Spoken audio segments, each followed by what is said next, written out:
నువ్వు ఇంతకుముందు 'బిగ్ బాస్‌కి' వెళ్ళడానికి ప్రయత్నాలు చేసావు. అవును. సీజన్ 5 టైంలో. ఆ! కానీ వాళ్ళు రిజెక్ట్ చేసారా? లేకపోతే ఎట్లా ఏమైందక్కడ? ఏమో తెలీదు. ప్రొఫైల్ అయితే అడిగారు. అది ఆ తర్వాత ఇంకా అప్‌డేట్ ఏం లేదు. హ్మ్. అదో మళ్ళీ సీజన్ 6 ఒకసారి మెసేజ్ పెట్టాను. రెస్పాన్స్ లేదు. సరే ఇంక ఓకేలే అని నేను కూడా వదిలేసాను. ఇంకా సీజన్ 7లో ఎప్పుడైతే ఇంకా 'ది గ్రేట్ రైతు బిడ్డ' పల్లవి ప్రశాంత్ విన్నర్ అయ్యాడో ఇంక షో మీద రెస్పెక్ట్ పోయింది. ఇట్లా కాదు కదా! ఇలాగైతే ఎలాగా అని చెప్పి. బట్ ఏమో మరి. ఇప్పటికి ఒకవేళ అవకాశం ఉంటే ఎళ్తా. నేను వెళ్ళను అనైతే 100% డామ్ ష్యూర్‌గా చెప్పను. అవకాశం ఉంటే ఎళ్తా.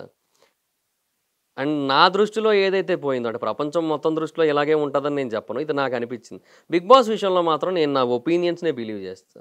దానికి నేను రివ్యూ చేయలేను నేను. ఎందుకంటే 'బిగ్ బాస్‌ని' నేను మొదటి నుంచి ఒక ఆడియన్‌గా చూస్తుండడం వల్ల నేను చాలా ఓన్ చేసుకున్నా దాన్ని. సో, నేను ఒక 'అభిజిత్' అనే పర్సన్‌ని ఓన్ చేసుకున్నా, ఒక 'సన్నీని' ఓన్ చేసుకుంటా, ఒక 'సోహెల్‌ని' ఓన్ చేసుకుంటా, ఒక 'కౌశల్‌ని' ఓన్ చేసుకున్నా.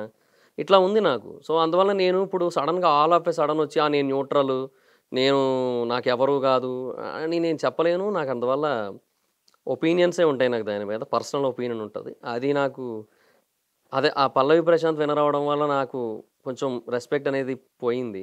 సో, ఒకవేళ మళ్ళీ నాకేమన్నా అవకాశం వస్తే నాలాగా ఎవరికైతే పోయిందో వాళ్ళందరికీ మళ్ళీ ఆ రెస్పెక్ట్ తిరిగి తీసుకురావాలనేది నా ఫీలింగ్. అది అవుతదో లేదో నాకు తెలీదు.